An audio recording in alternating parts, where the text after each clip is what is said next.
Nu tā, labdien, vai labrīt, vai labvakar, vai vienalga, kurā laikā jūs šo video skatieties, mēs ķeramies klāt nodarbības par mākslīgā intelekta aģentiem, praktiskai daļai, kurā es parādīšu daudz un dažādus mākslīgā intelekta aģentus un asistentus, un arī demonstrēšu praktiskus piemērus darbībā. Un pats pirmais, ar ko mēs sāksim, būs tāds personalizēts Gemini asistents. Un tas nozīmē, ka jums ir iespēja aprakstīt veidu, kā šis chatbots ar jums komunicē. Un šāda iespēja ir arī ChatGPT, bet ChatGPT šobrīd šī iespēja ir par maksu, taču Gemini šo visu ļauj arī par brīvu.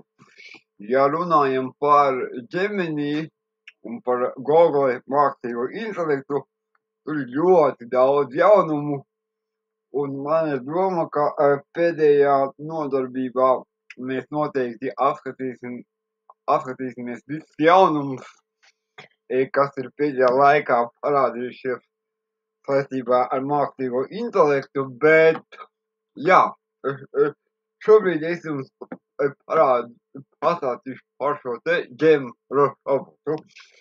Kā viņam var piekļūt? Mēs vienkārši aizejam uz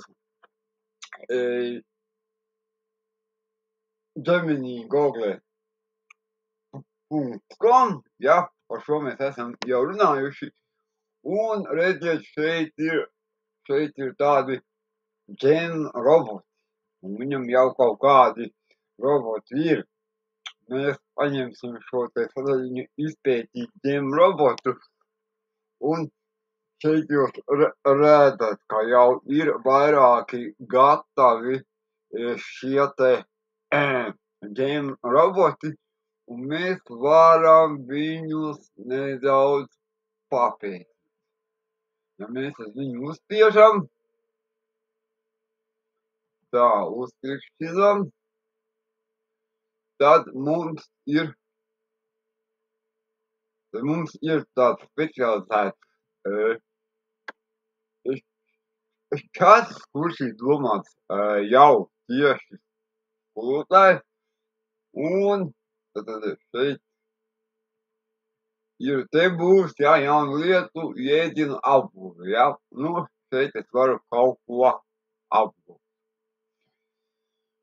Nu, piemēram, jā, ka šeit jau ir arī doti vairāki piemēri, nu, šis gan vairāk izskatās, ka tas ir domāts skolēniem. Bet, ko mēs tagad izdarīsim? Mēs aiziesim uz to pašu Gemini chatu, paņemsim jaunu sarunu un palūksim viņam sekojošo lietu. Palūksim, lai viņš man iedod 5 Gem, jāuzraksta šeit Gem robotu.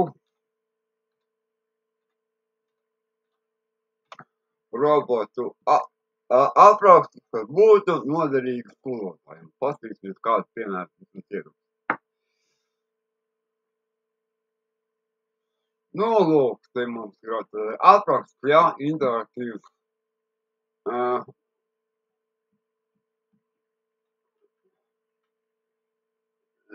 Nē, šoreiz viņš mani jautājumu nesaprata.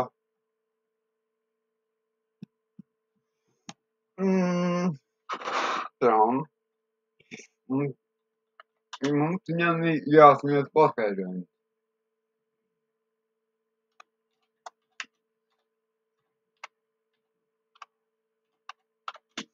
Es biju domājis,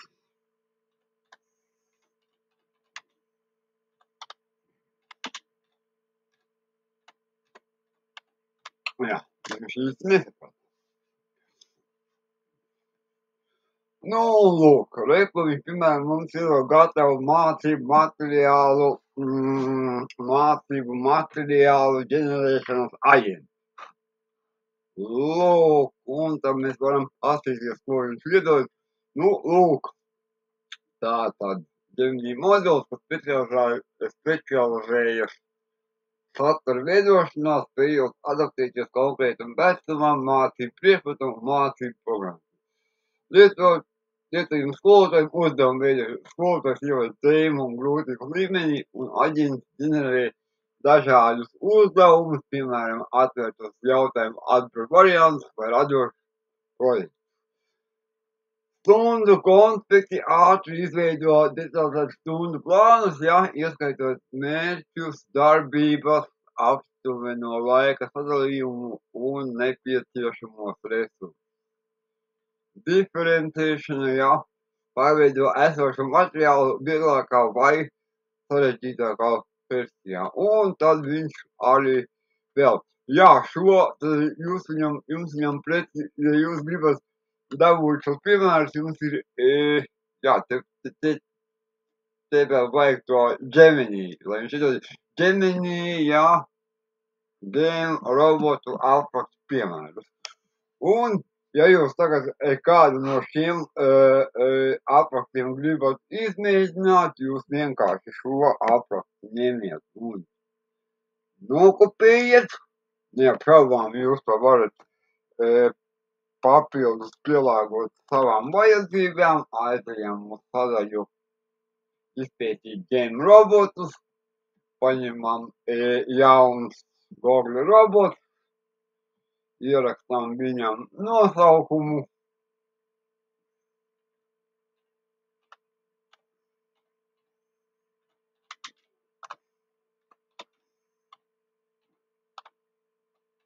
Un šeit mēs varam ievadīt papildus aprakstu, ka viņš veido mācību materiālu. Un šeit iekopējam šo te aprakstu, ko mums piedāvāja Gemini.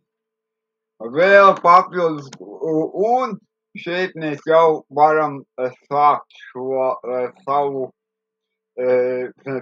personīgo asistentu tā kā izmēģināt. Vēl papildus, ja man ir nepieciešams, es varu iedot viņam specifisku zināšanu bāzi. Es viņam varu iedot jau gatavus specifiskus failus. Es varu viņam pievienot jebkuru dokumentu, kas glabājas manā Google diskā, vai iespējams arī pievienot fotovāzāli. Nu, piemēram, jūs šeit varat pievienot skolu 2030 mācību plānu attiecīgajam jūsu mācību priekšmetam. Nu, un tātad mēs šeit varam uzreiz atbilstoši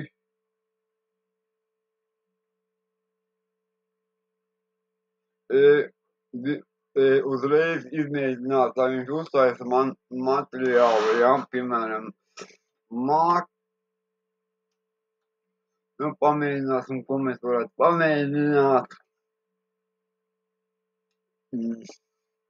Labi, Pitagoru teorēma.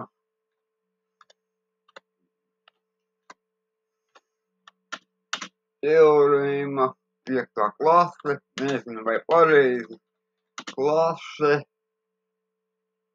un pagaidām viņam neko arī neiedosim, patīkams, ko viņš izdarīs.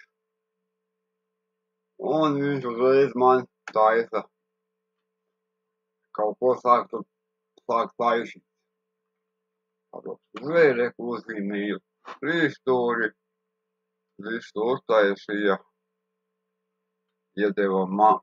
Tikam, ja jūs pamanāt, viņš jau doda visiem attēliem, kas agrāk nebija, jo, kā jau es teicu, šim te Gemini ir jauna versija.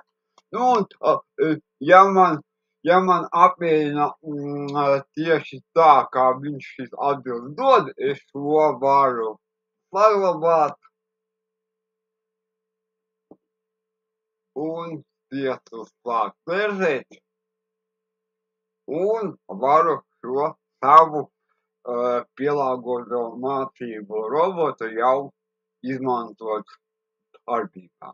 Lūk, šis ir viens no tādiem piemēriem, kā es varu ļoti vienkāršā veidā izveidot pats savu pielāgotu chatbotu. Lūk tā.